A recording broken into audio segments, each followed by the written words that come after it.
Shalom Bapak Ibu, saudara-saudari yang kasih Tuhan. Sebentar kita akan mulai ibadah pada siang hari ini. Sebelumnya mari kita sama-sama untuk membacakan Injil Mazmur yang diambil dari Mazmur pasal 3 ayat 1 sampai 9. Saya undang untuk semuanya bangkit berdiri. Kita baca bersama-sama. 1, 2, 3. Ketika ia lari dari Absalom anaknya, "Ya Tuhan, betapa banyaknya lawanku. Banyak orang yang bangkit menyerang aku. Banyak orang yang berkata tentang aku, baginya tidak ada pertolongan daripada Allah. Tetapi Engkau Tuhan adalah perisai yang melindungi aku. Engkaulah kemuliaanku dan yang mengangkat kepalaku. Dengan nyaring aku berseru kepada Tuhan, dan ia menjawab aku dari gunungnya yang kudus. Aku membaringkan diri lalu tidur. Aku bangun, sebab Tuhan menopang aku. Aku tidak takut kepada puluhan ribu orang yang siap mengepung aku. Bangkitlah Tuhan, tolonglah aku ya Allahku. Ya, Engkau telah memukul rahang semua musuhku dan mematahkan gigi orang-orang fasik. Dari Tuhan datang pertolongan, berkat-Mu atas umat-Mu. Haleluya, amin. Saya silakan untuk duduk kembali, saudara. Mari kita buka hati untuk masuk dalam hadirat Tuhan. Sebelumnya mari kita akan berdoa bersama. Terima kasih Tuhan Yesus untuk hadirat-Mu, untuk penyertaan-Mu Bapa di sepanjang hidup kami. Kami mengucap syukur Tuhan untuk segala kebaikan yang telah Engkau lakukan dalam hidup kami ya Bapa. Di masa-masa sulit seperti ini Tuhan, hanya Engkaulah pengharapan kami ya Bapa. Hanya Engkaulah penolong sejati kami Tuhan. Dan kami percaya Tuhan, Engkau akan berikan jalan keluar setiap masalah, setiap hidup kami Tuhan. Ajari kami Tuhan untuk selalu mengandalkan Engkau dalam hidup kami. Teguhkan dan kuatkanlah iman kami, agar iman kami selalu bertumbuh di dalam Engkau ya Tuhan. Bapa, saat ini kami datang. Kami akan menaikkan pujian dan penyembahan kami. Layakan setiap kami ya Bapa, agar pujian dan penyembahan kami boleh menjadi dupa yang harum di hadapan-Mu ya Tuhan. Karena kami ingin menyenangkan hati-Mu ya Bapa. Terpujilah nama-Mu hanya di dalam nama Tuhan Yesus Kristus. Haleluya, amin. Kami yakin Kau hadir di sini ya Bapa. Terima kasih Tuhan.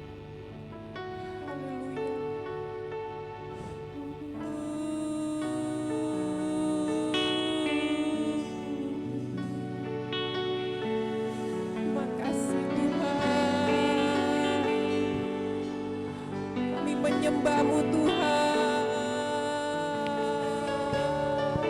Terima kasih ya Bapa. Haleluya. Terima kasih Tuhan.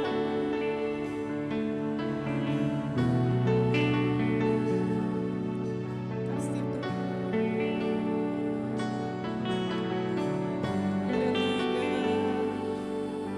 Menyembah-Mu Tuhan, meyakin Kau hadir tengah-tengah kami saat ini ya Bapa. Terima kasih Tuhan.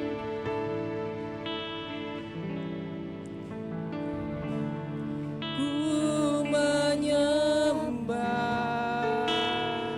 dalam kudus hadirat-Mu.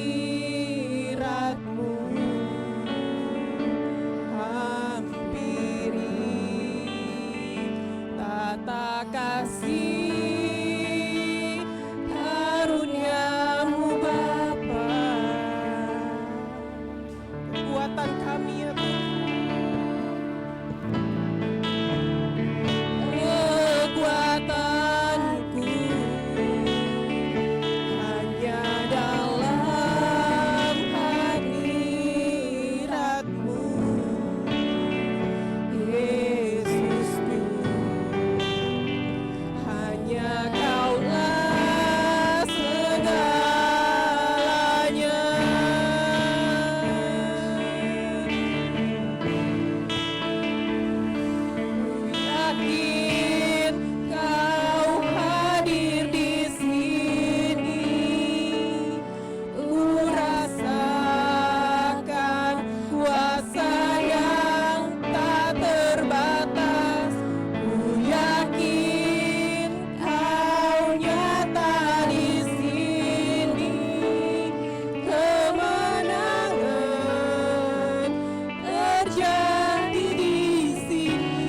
kami menyembah-Mu Tuhan.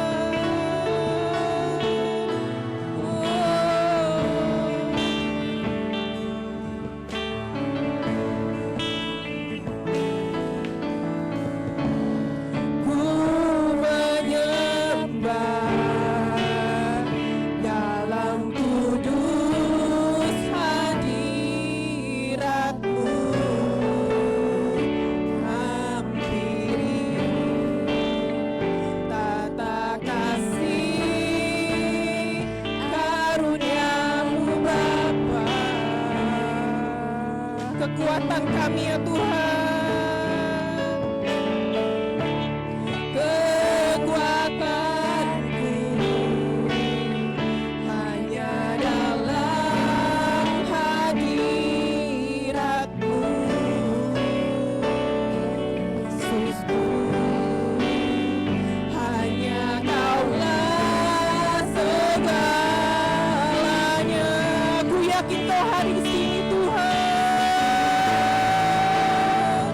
Ku yakin Kau hadir di sini. Ku rasakan kuasa yang tak terbatas. Ku yakin Kau nyata di sini. Kemenangan terjadi di sini. Ku yakin saudara semuanya bangkit berdiri saudara. Kau hadir di sini. Ku rasakan kuasa yang tak terbatas. Ku yakin Kau nyata di sini. Kemenangan terjadi di sini. Ku yakin Kau hadir di sini. Ku rasakan kuasa-Mu Tuhan. Kuasa yang tak terbatas. Ku yakin Kau nyata di sini. Kemenangan terjadi di sini. Mari saudara kita menyembah Dia. Haleluya. Ucapkan rasa syukur-Mu bagi Tuhan. Terima kasih Tuhan. Kau sungguh baik di dalam hidup kami ya Bapa. Kau memberkati kami Tuhan. Terima kasih Yesus.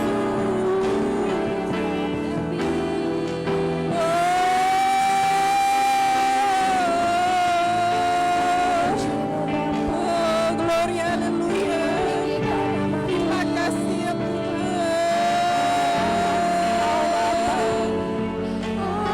Kau sungguh baik dalam hidup kami Tuhan. Teramat baik dalam hidup kami Tuhan. Glory, haleluya. Kami puji menyembah-Mu Tuhan. Terima kasih Yesus.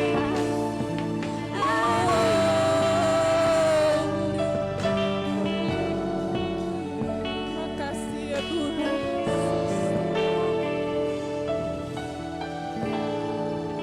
Betapa banyak Tuhan telah campur tangan dalam hidup kami. Kami ucap syukur Tuhan. Nyanyikan lagu ini dengan lembut. Ku yakin Kau hadir di sini. Ku rasakan kuasa yang tak terbatas. Ku yakin Kau nyata di sini. Kemenangan terjadi di sini. Ku yakin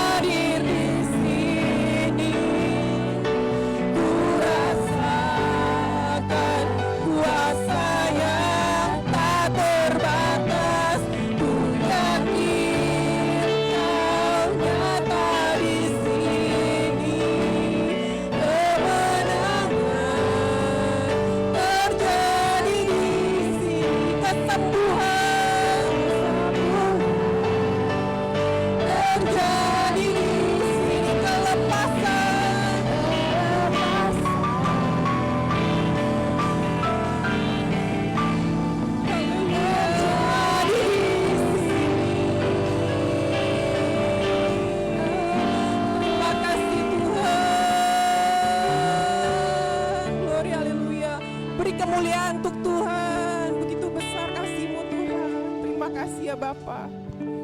Haleluya. Ya, shalom saudara. Mari tetap semangat untuk muji Tuhan. Tetap berdiri ya. Kita akan menaikkan pujian-pujian kita. Bahwa sungai sukacita-Mu mengalir dalam hidup kita semua.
Duduk kembali saudara. Kita tetap untuk menaikkan pujian kita. Bahwa ku masuki gerbangnya dengan hati bersyukur.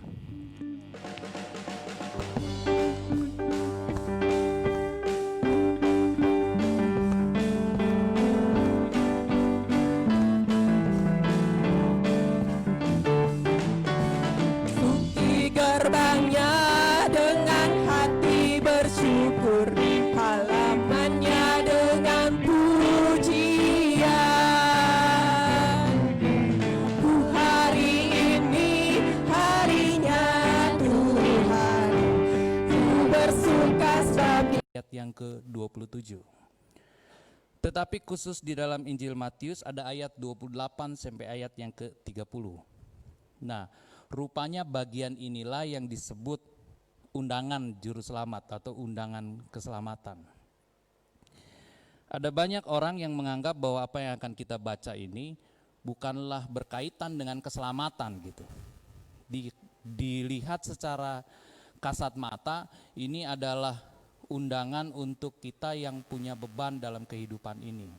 Sehingga Tuhan sedang membuka keluar, Tuhan sedang memberikan jalan untuk kita mendapatkan keringanan dalam hidup ini.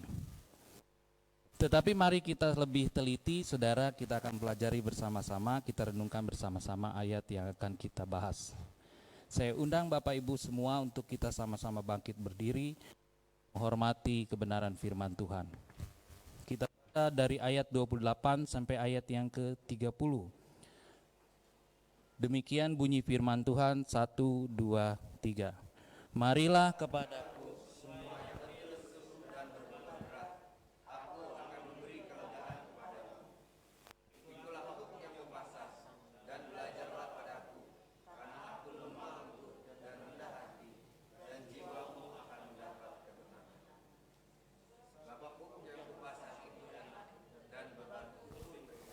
Amin. Terima kasih, silakan duduk Bapak Ibu Saudara.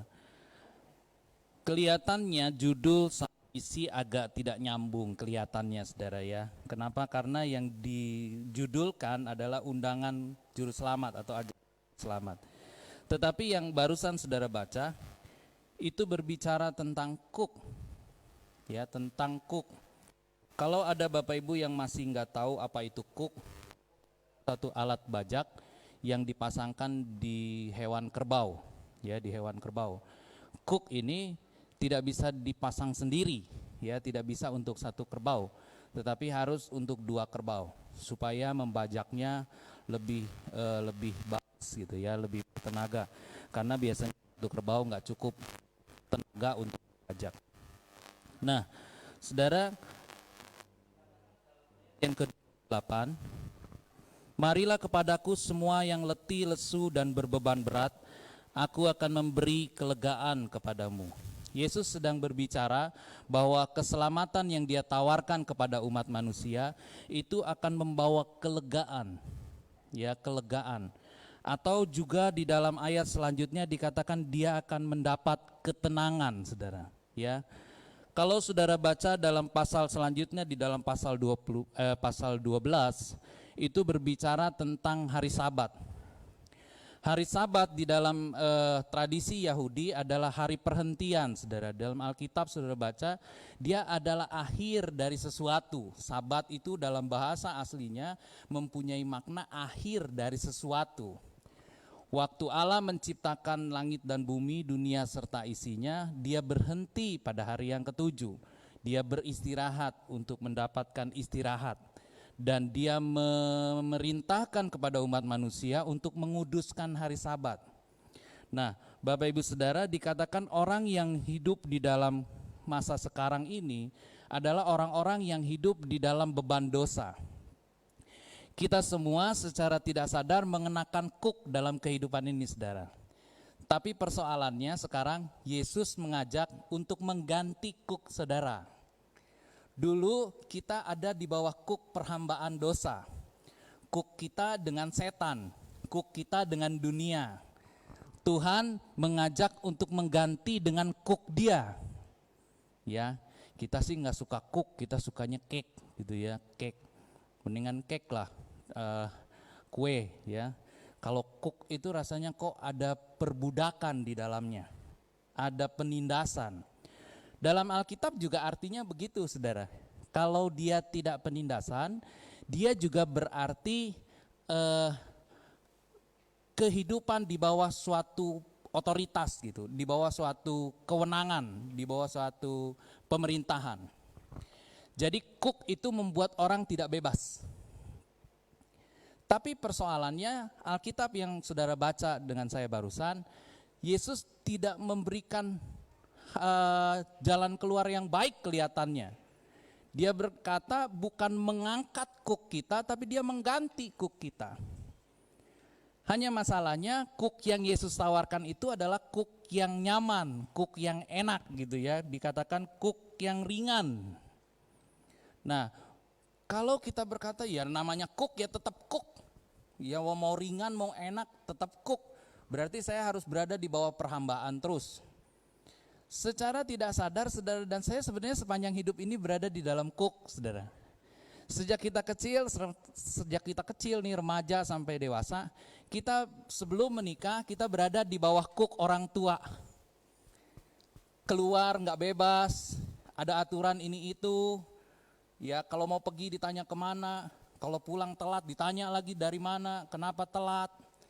Sepanjang hidup saudara dan saya waktu kita kecil, waktu kita remaja, kita pingin merdeka gitu. Rasanya, aduh saya ini pingin ada bebas dari bayang-bayang orang tua. Kenapa sih saya nggak boleh melakukan sesuatu berdasarkan apa yang saya mau gitu. Saya ingin bebas rasanya, nggak dikekang sama orang tua. Cook yang dikenakan orang tua kepada kita, cook yang mereka pasang bersama dengan mereka, kita nggak suka saudara. Ya, nah tetapi saudara lihat ketika saudara selesai cukup besar untuk bisa lepas merdeka dari cook orang tua, untuk bisa lepas mandiri. Tidak lama kemudian saudara masuk cook lagi. Ya, kita mulai dulu kita lepas dari ketiak orang tua, ketiak mama. Enggak lama merdeka kita minta ketiak istri. Ya. Orang itu enggak lepas dari cook.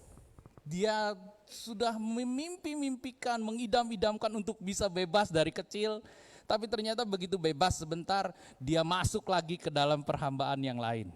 Nah, Yesus juga tidak muluk-muluk ketika dia menawarkan sesuatu, dia jujur. Bahwa kalau saudara ikut Tuhan, tidak langsung sekonyong-konyong semua beban saudara diangkat. Enggak. Tetapi Yesus memberikan suatu ajakan, suatu undangan kepada saudara. Bahwa kalau saudara ikut Tuhan, maka dia akan memasangkan cook kepada saudara, tapi dipasangkan dengan Yesus di samping saudara. Ada beberapa hal yang bisa kita lakukan dengan cook. Waktu cook ini ditulis, saudara, dia juga mempunyai arti tentang persatuan dua hewan. Atau di dalam Alkitab itu sering sekali diafiliasikan dengan pernikahan. Di dalam 2 Korintus ada ayat seperti ini, saudara.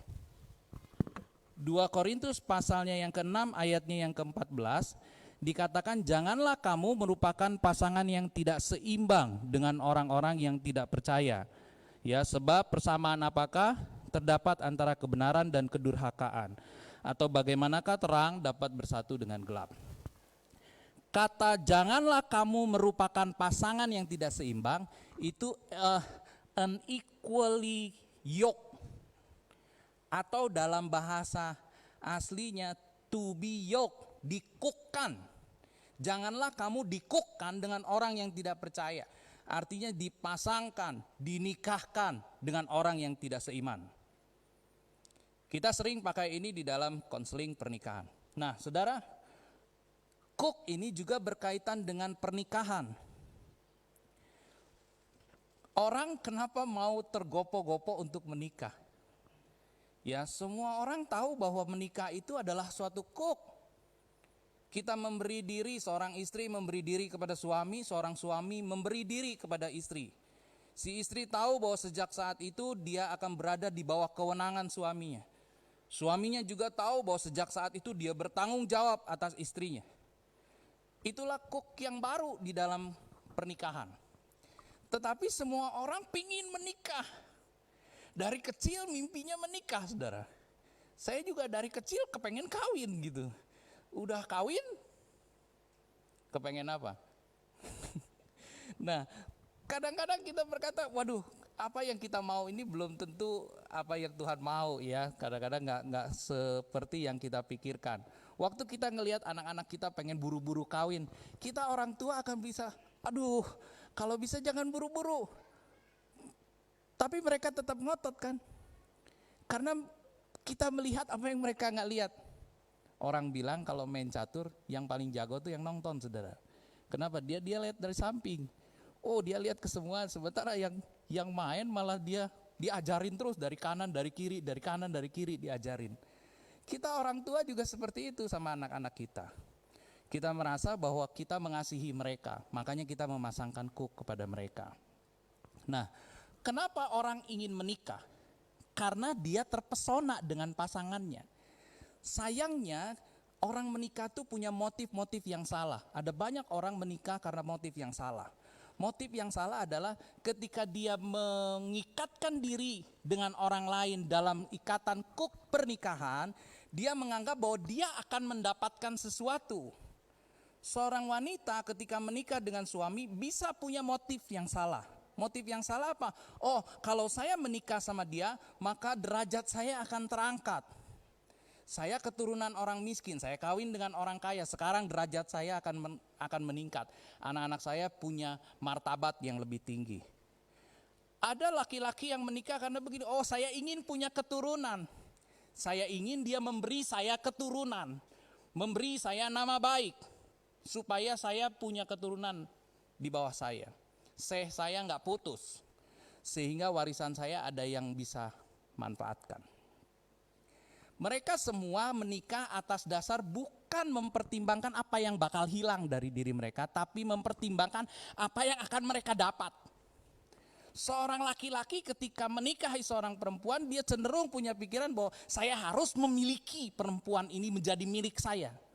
Kalau saya tidak ikat dalam pernikahan, maka dia akan bisa diambil orang. Kira-kira begitu saudara, ya kurang lebih banyak orang yang cita-citanya begitu menikah. Makanya ketika menikah mereka saling mencabik. Si perempuan menuntut dibahagiakan. Saya akan menikah karena ingin bahagia. Saya ingin dihidupi. Saya ingin dibahagiakan oleh kamu. Sementara yang laki-laki juga begitu. Oh, saya menikah karena saya ingin dilayani. Saya ingin diberikan pelayanan yang terbaik oleh kamu. Semua mereka menuntut untuk mengambil sesuatu dari pasangannya. Makanya ada dua hal yang bisa kita lakukan dengan cook. Yang pertama, kita membantu pasangan kita supaya beban ini terbagi rata. Ya, cooknya bisa terbagi rata. Ada orang yang bisa begitu. Dia melakukan sesuatu sampai beban ini bisa dibagi rata antara suami dengan istri. Dalam mengurus anak, dalam membagi ekonomi, semua dilakukan merata supaya bebannya terbagi rata. Tapi ada hal yang kedua yang bisa dilakukan dengan cook, yaitu dia membebankan bebannya, menambahkan bebannya kepada pasangannya, sehingga pasangannya yang setengah mati. Saudara. Waktu cook diperlakukan seperti ini, maka pernikahan akan bubar. Ya, Yesus memberi opsi yang ketiga dengan cook. Ini yang tidak pernah ada. Yesus memberi opsi yang ketiga. Yesus bilang kalau kamu pakai cookku, maka beban terbesar, beban utamanya aku yang pikul. Aku yang geret. Kamu yang enak aja. Kenapa? Karena kamu lemah, kamu kecil, aku kuat.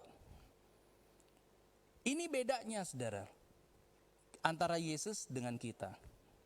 Makanya kadang-kadang orang tua memberikan cook kepada anak gak nyaman, ya kan? Padahal mana sih orang tua yang gak mengasihi anak? Semua yang kita lakukan itu demi anak. Kita larang ini itu supaya untuk dia kok. Kita batasi dia begini begitu untuk dia. Tapi anak gak mengerti. Kenapa? Anak seringkali menganggap itu beban.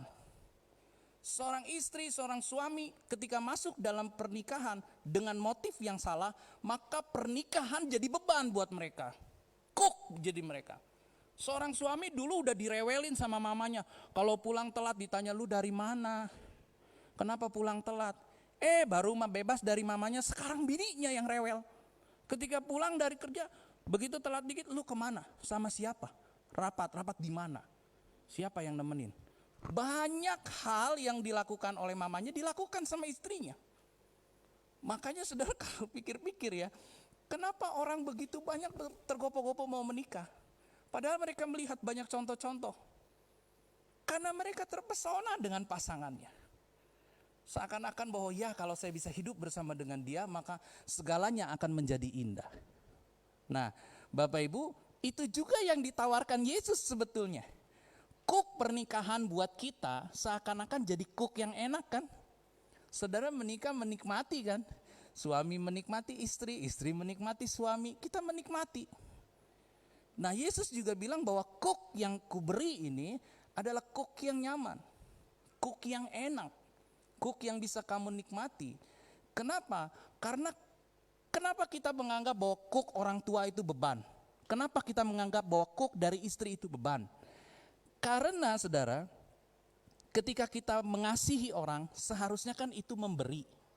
Bukan mengambil, bukan menuntut. Apa yang saya bilang barusan dalam motif menikah, itu kan menuntut. Istri menuntut suami, suami menuntut istri.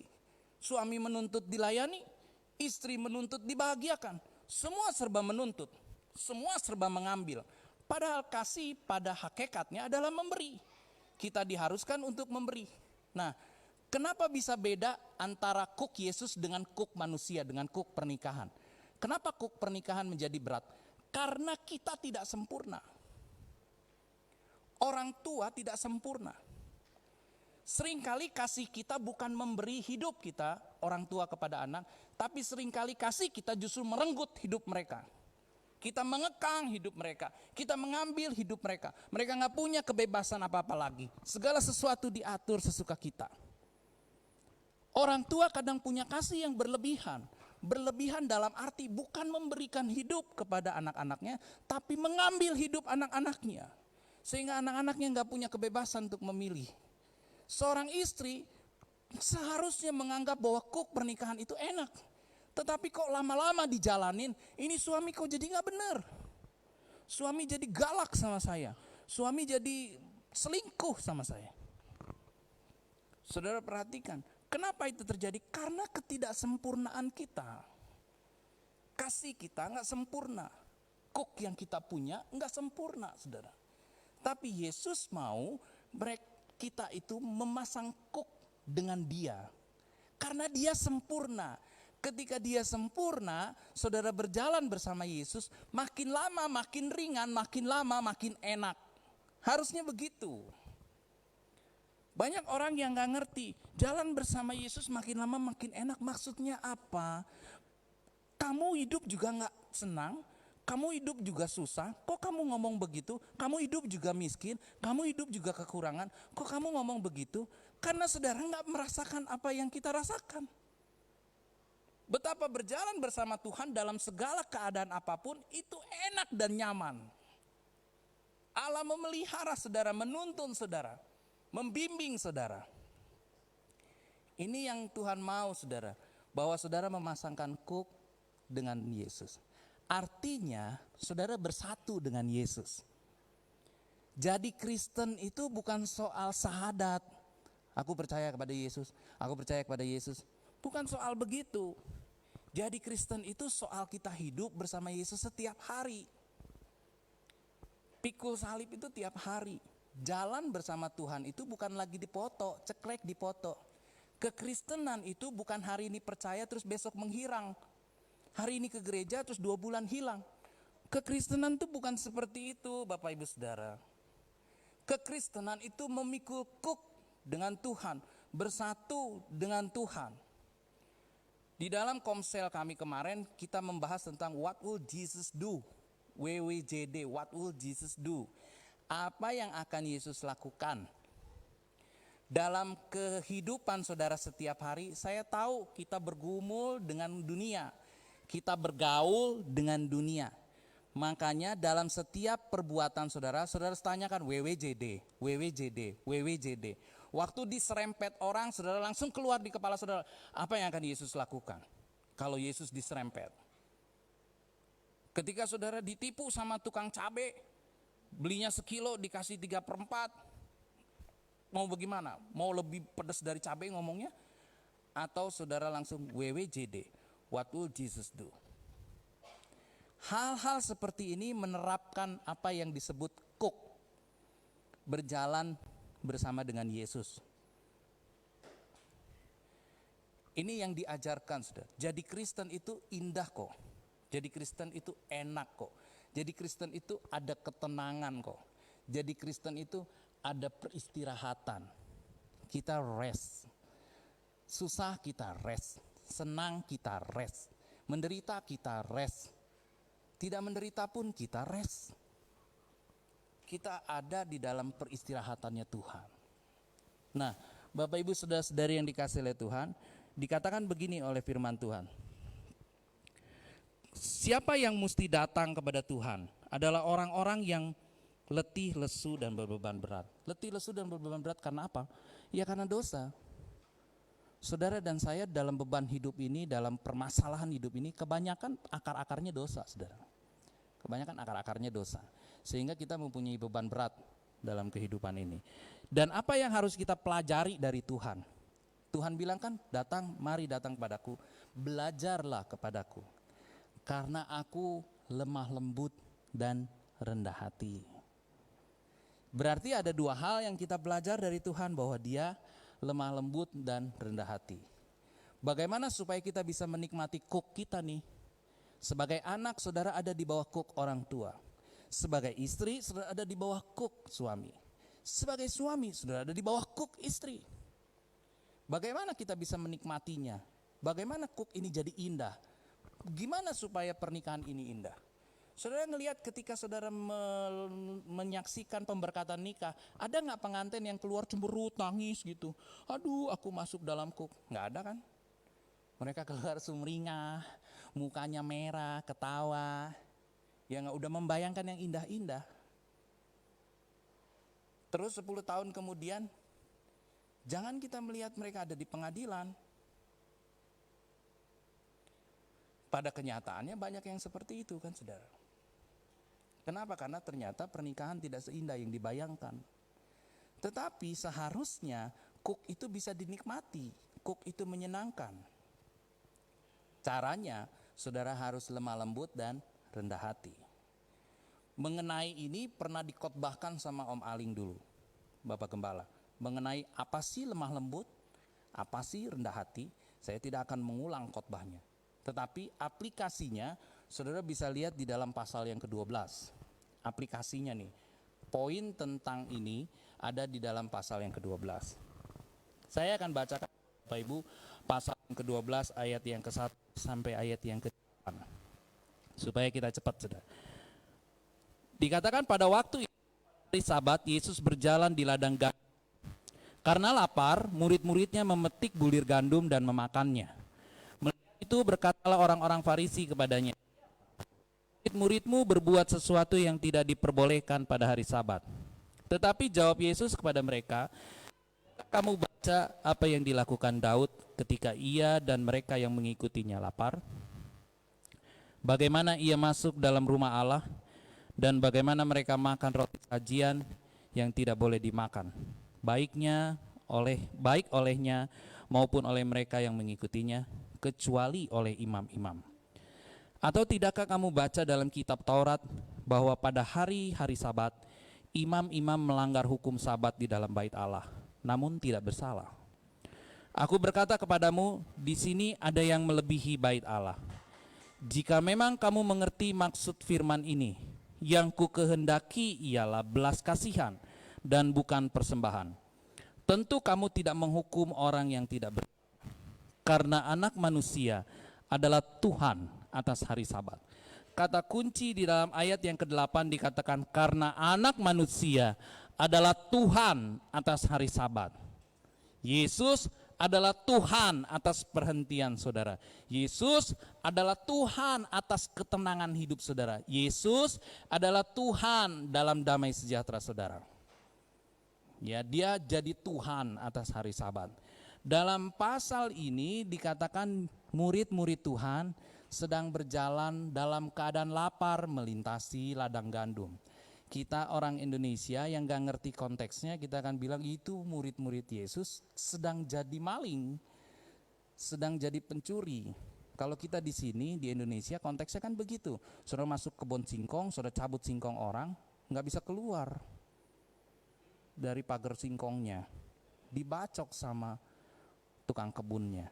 Tetapi kalau saudara baca dalam konteks orang Yahudi, maka saudara mengerti bahwa ini bukannya dosa.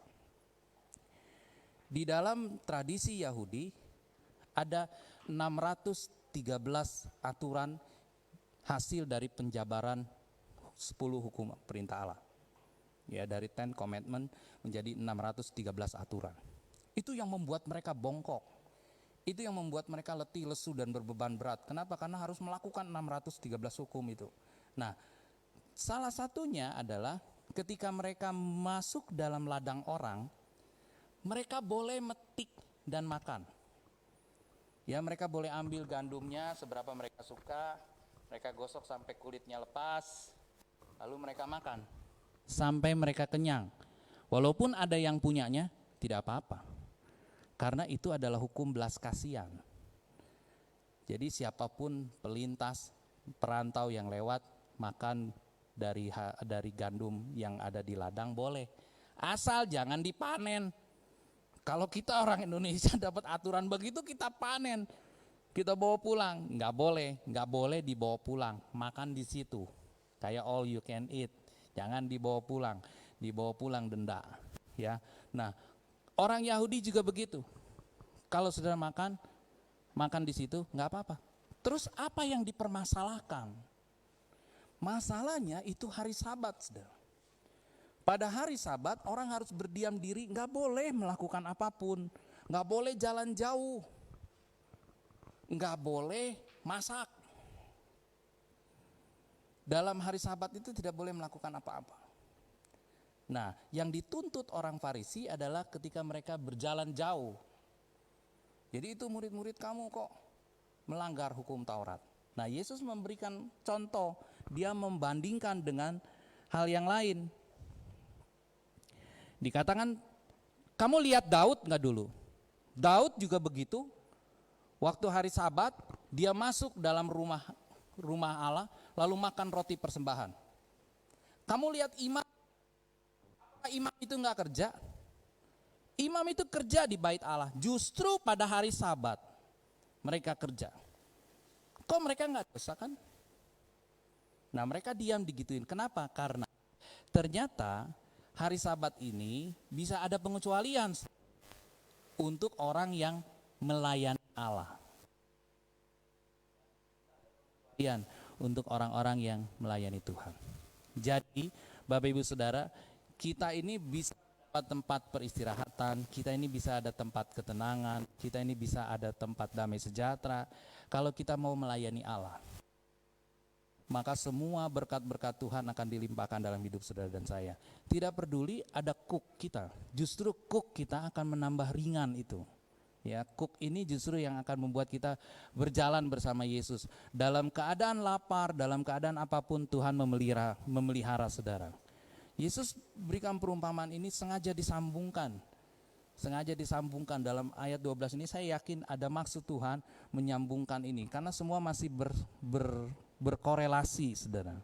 Ya, ada hubungannya antara pasal 11 ayat 28, 29, 30 ini dengan pasal yang ke-12. Nah, Bapak Ibu saudara-saudari yang dikasihi oleh Tuhan, mari saudara dan saya belajar bahwa kekristenan itu masalah dibebaskan dari cook. Tapi kekristenan itu memasangkan cook bersama dengan Yesus. Pujian sebelum firman Tuhan tadi pas. Kenapa? Bersamamu Bapa, ku lewati semua. Lewati segala musim hidup kita. Kesempatan harus dikerjakan setiap hari. Persoalan, oke, saya udah percaya Yesus, say goodbye. Hari ini pasang cook, besok menghilang. Enggak begitu.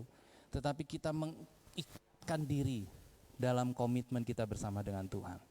Waktu kita ketemu sama calon istri kita, saudara, kita kan lamar dia dong. Tapi sebelum lamar dia, sebelum kawin, kita lamar dulu. Sebelum lamar, pacaran dulu, oke? Nah, waktu dilamar, kita ditanya, apakah kamu mau bersedia untuk jadi istriku? Kalau istrinya jawab, ya udah, ya saya mau. Baru kita sangjit, pilih baju dan lain sebagainya. Baru setelah itu kita kawin. Dalam percaya Yesus juga begitu, saudara. Saudara harus mau pasang kuk dulu. Tuhan bilang mari kepadaku, diundang doang nih. Marilah kepadaku, kamu letih, lesu dan berbeban berat. Saudara merasa enggak hidup saudara letih, lesu dan berbeban berat karena dosa? Kalau saudara rasa, maka saudara harus punya tempat perhentian, namanya sabat. Sabat itu artinya saudara berhenti dari hidup lama saudara. Saudara berhenti dari dosa-dosa saudara. Ini sabat kita. Karena sejak sabat ini hidup saudara akan jadi baru bersama dengan Yesus. Persoalan menjadi Kristen itu persoalan mempunyai hidup yang baru, memiliki kehidupan yang baru. Saudara dan saya harus punya sabat. Ketika kita masuk dalam perkawinan, maka seluruh pola hidup kita berubah. Seluruh pola hidup kita berubah. Saudara tidak bisa mempertahankan cara hidup saudara yang lama ketika saudara menikah. Kita bukan lagi perawan dan bujang. Waktu kita menikah, kita mempunyai habit baru, cara hidup baru. Cara berpikir baru, bukan lagi aku, tapi kami berdua. Saudara tidak boleh mempertahankan kehidupan lama saudara ketika saudara menikah. Saudara yang bangun siang, saudara yang seenaknya lempar-lempar baju kotor, saudara yang makan gak tentu, saudara yang gak mau masak, saudara harus belajar sesuatu yang baru. Belajar melakukan sesuatu yang baru. Itu namanya new habit. Bukan hanya new normal tapi new habit. Kebiasaan yang baru, karakter baru dibentuk dalam hidup yang baru. Makanya kalau kita pergi kondangan tulisannya selamat menempuh hidup baru. Itu bukan kata-kata kosong. Itu memang hidup yang baru. Hidupnya gak bisa lama lagi, bukan yang lama lagi. Jadi Kristen juga begitu. Waktu saudara sudah dibaptis, saudara harus pakai kuk bersama Yesus dan hidup saudara sekarang bukan hidup yang lama lagi. Saudara gak bisa semau-maunya lagi hidup. Tapi hiduplah di bawah pimpinan Tuhan. Baru ada ketenangan, baru ada damai sejahtera. Kenapa hidup galau setiap hari sih? Kenapa masalah gak berhenti-berhenti sih? Kenapa saya kok stres setiap hari sih? Karena kita gak berjalan bersama dengan Tuhan. Tuhan gak memimpin hidup saudara. Saudara mengandalkan kekuatan sendiri. Ini yang membuat kita semua stres. Ada duit stres, gak ada duit stres. Sakit stres, gak sakit stres.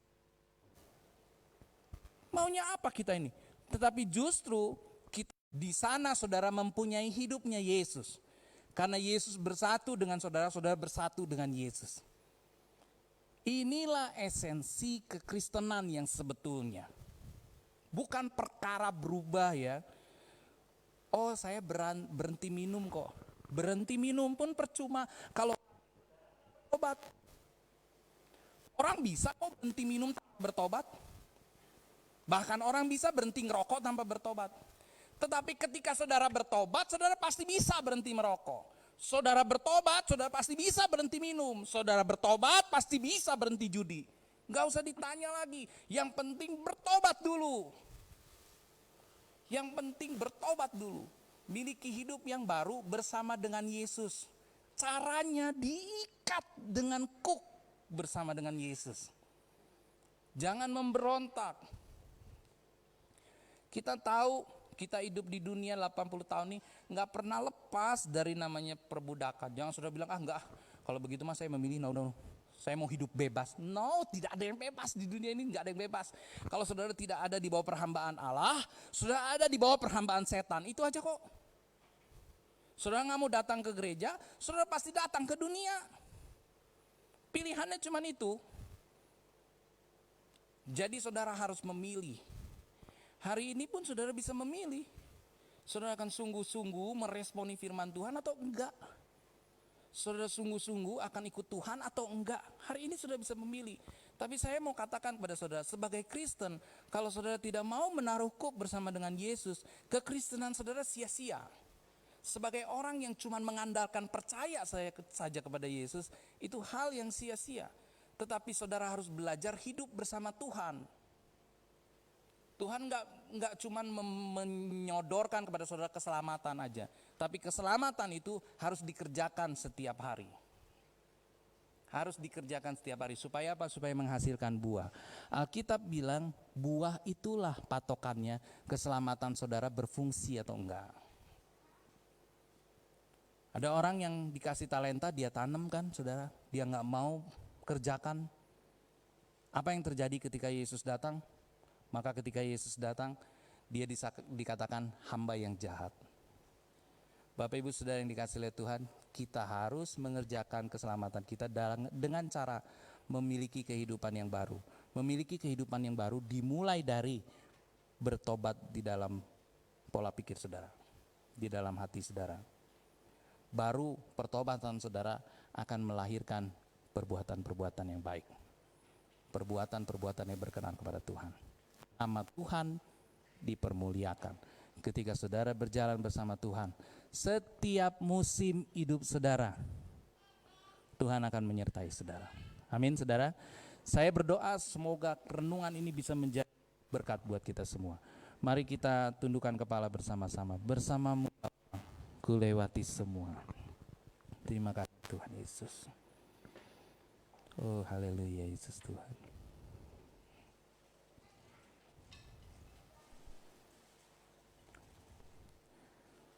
Terima kasih Tuhan.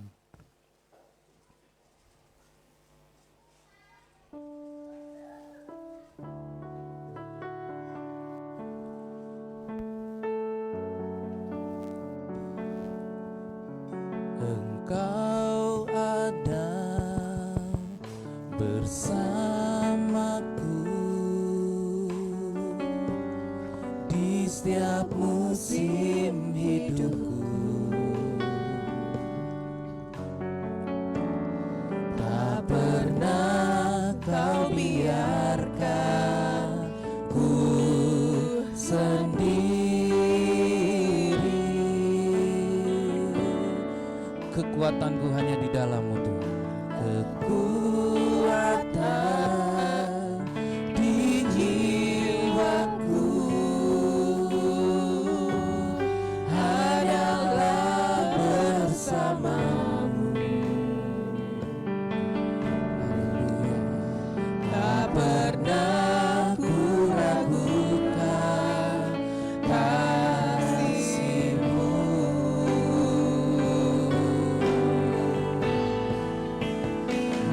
Bersama-Mu Bapa,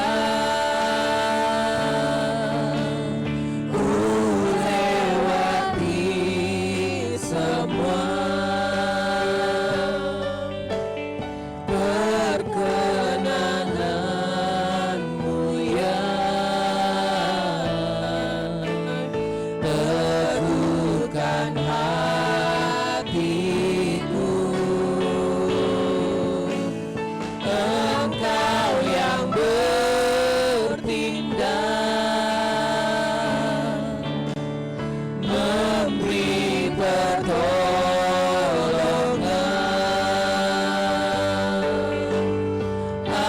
anugerah-Mu besar melimpah bagiku.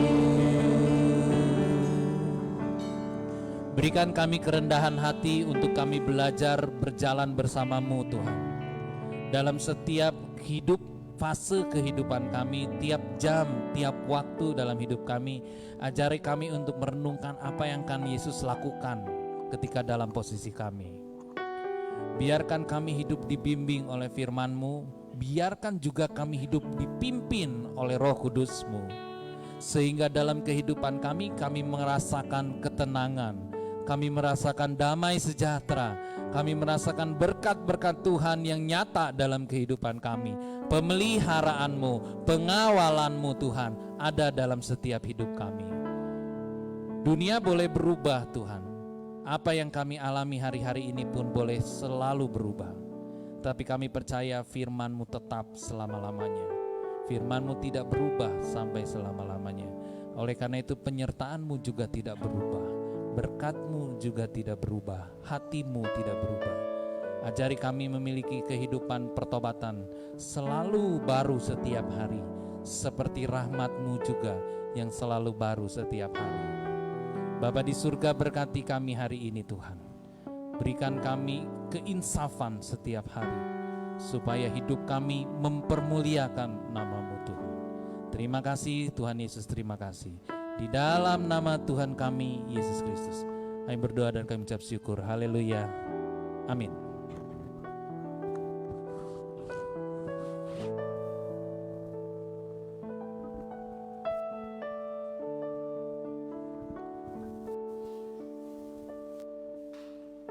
Ya, shalom Bapak Ibu Saudara-saudara dikasih oleh Tuhan. Haleluya, ada beberapa hal yang ingin saya sampaikan bagi kita semua di tempat ini. Saya selalu ingatkan kita masih dalam masa pandemik COVID-19 ya.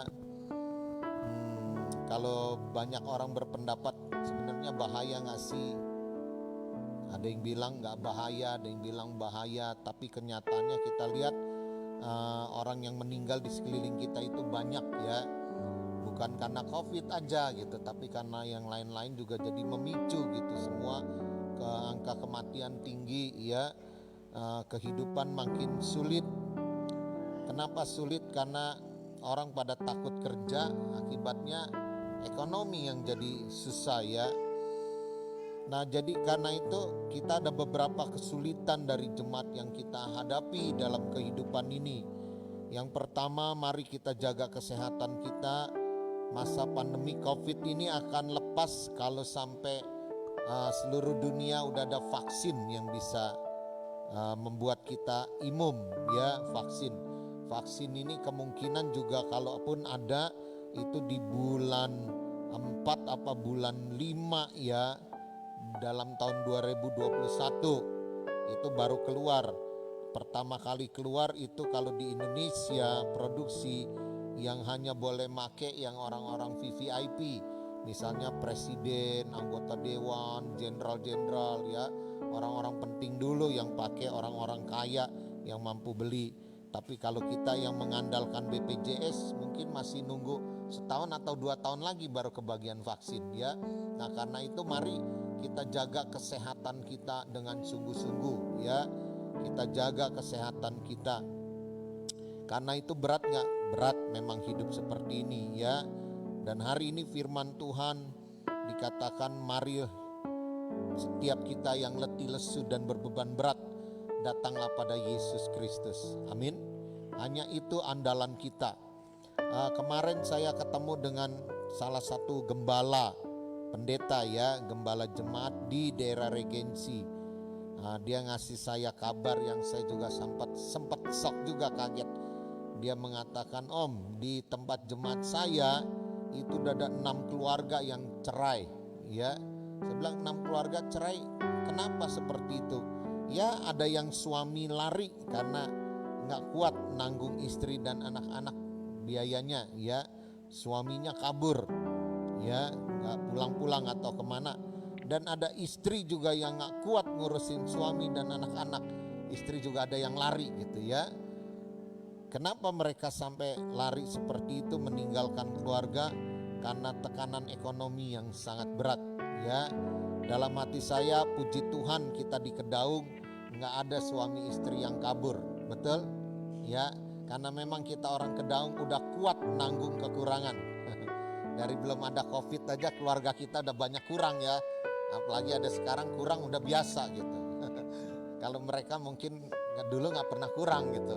Begitu kekurangan mereka kaget gitu. Haleluya ya.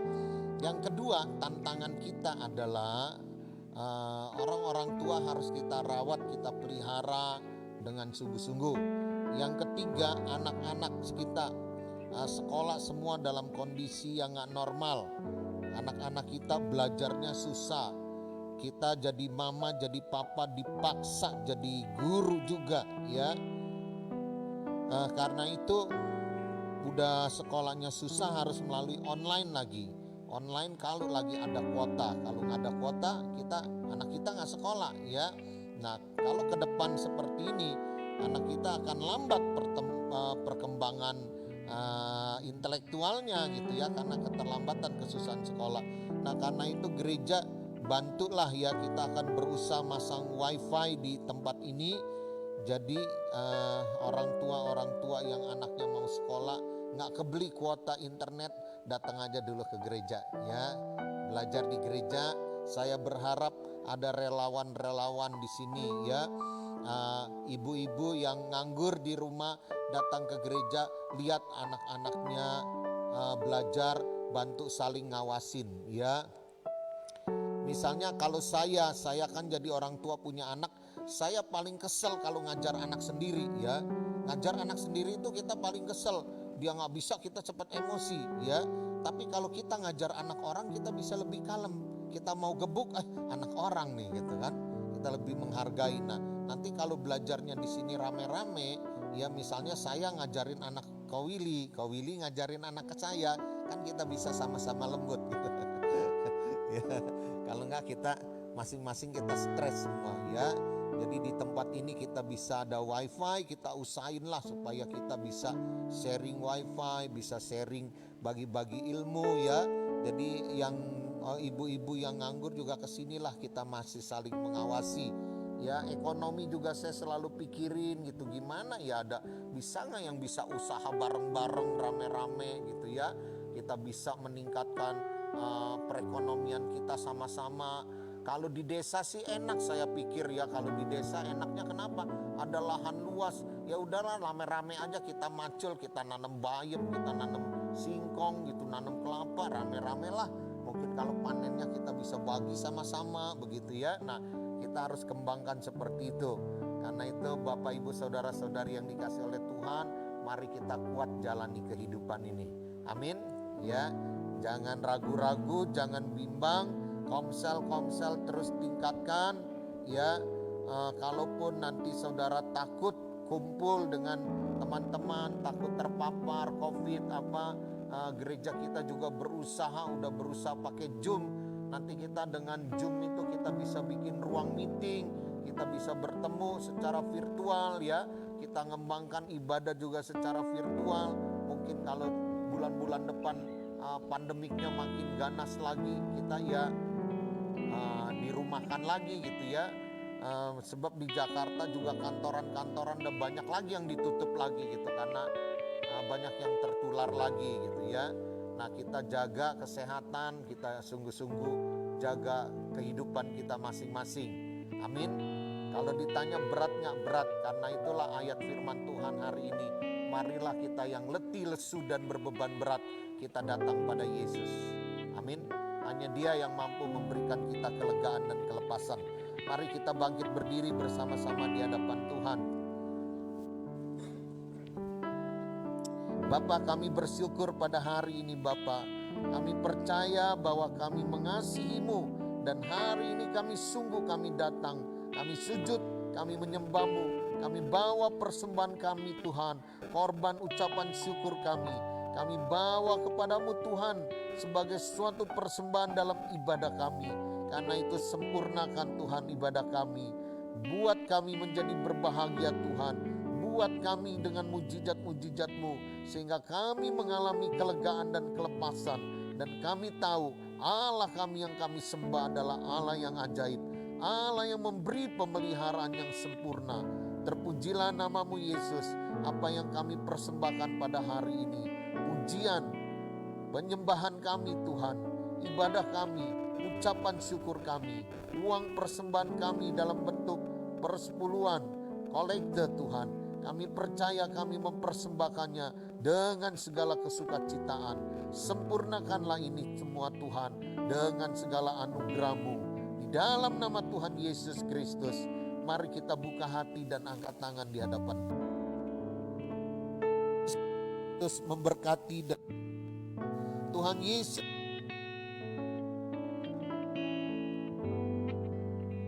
juga padamu dan memberi pada kesukaan. Terimalah segala berkat yang terbaik. Pak Pencipta anak, keselamatan, keluarga yang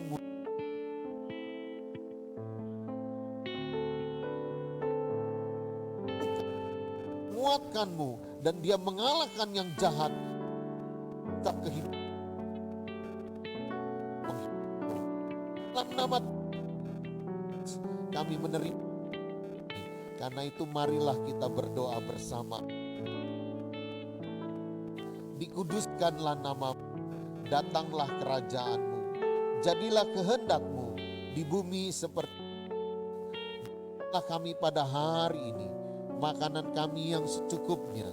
Dan ampunilah kami akan kesalahan, seperti kami juga mengampuni orang yang bersalah kepada kami. Dan janganlah membawa kami ke dalam pencobaan, tetapi lepaskanlah kami daripada yang jahat. Punya kerajaan, kuasa, dan kemuliaan sampai selama-lamanya. Amin. Tuhan memberkati.